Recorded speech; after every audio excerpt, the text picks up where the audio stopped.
Hi everyone. I'm happy to share that we at Data is planning to launch Databricks 101 Codes series of video clips covering very essential core concepts of Databricks.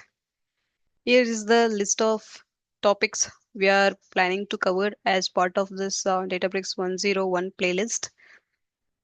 Very first thing is about getting started with the Databricks, wherein we will be walking you through the importance of the Databricks ecosystem and the kind of the market uh, Databricks is finding its adoption through and what are its key features and so on.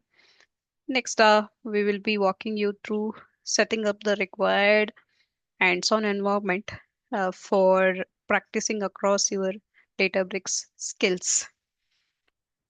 Once you have your active account, you can explore upon the Databricks web UI through which you can manage all of your workspaces and project assets, and through which you can build your pipelines, the visualizations, dashboards, and so on.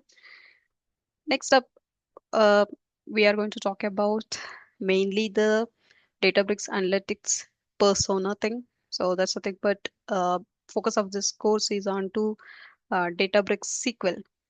So very essentially here we have to understand upon the Databricks warehouses.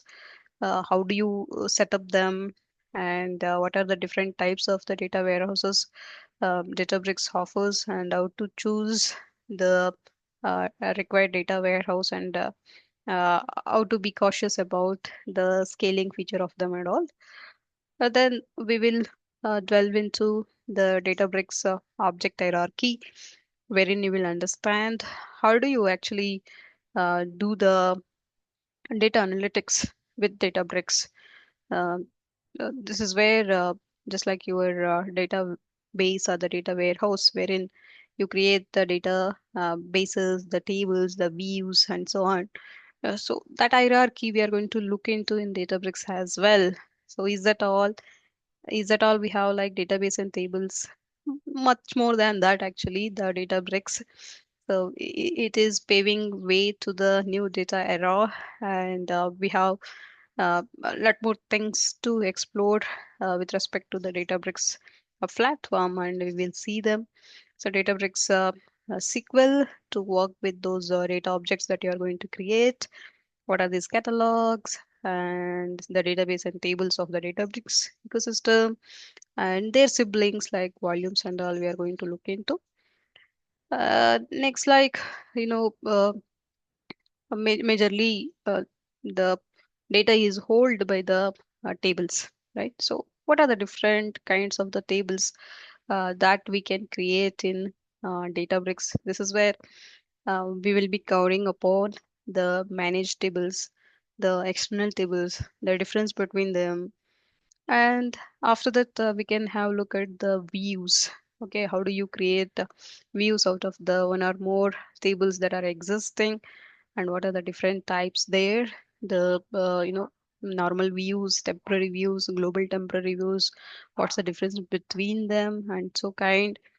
And next, we can shift our focus upon to uh, right querying the data. So maybe before we go to querying the data, we can focus upon how do you ingest the data into the table. We have copy into feature and so on. So you can check, and after that we can uh, focus on the different kind of query options we have and the built-in functions that are present, and how do you create maybe the filtering, the aggregations, or maybe pivoting of the table, unpivoting of the table, and so kind of things. Is it possible, not possible? All those we have to check.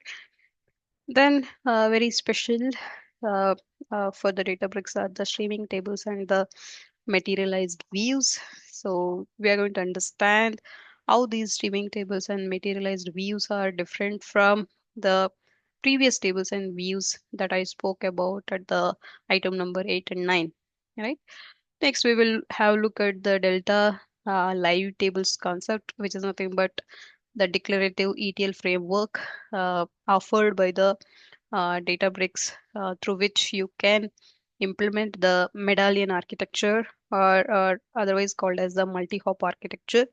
So, which is about as you ingest the data from the data sources into the platform, and as you process it, how do you, strategically and progressively, maybe right, standardize, clean up, and formalize the data so that it's going to fit into your enterprise business demanding problem statements, right? To give insights onto them. Fine. And then we are going to look at how do you set up alerts for your queries. So when your query is executing, and if that query is fetching so and so kind of the KPI, if that KPI is breaching some constraint, so which stakeholders you would like to notify, right? So we can do that by setting the alerts, and we will cover them as well.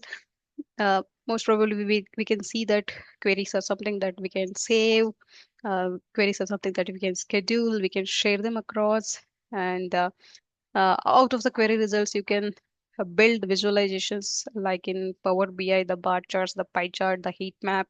So such kind of things you can build them. And once you have the maybe right collective visualizations there, you can stitch them together in the form of the dashboard, and you can feed the dashboards live from the uh, data sources, right? So all these things are planned to be covered under the Databricks 101 course over the period of 3 to 4 weeks. Stay tuned. Thank you.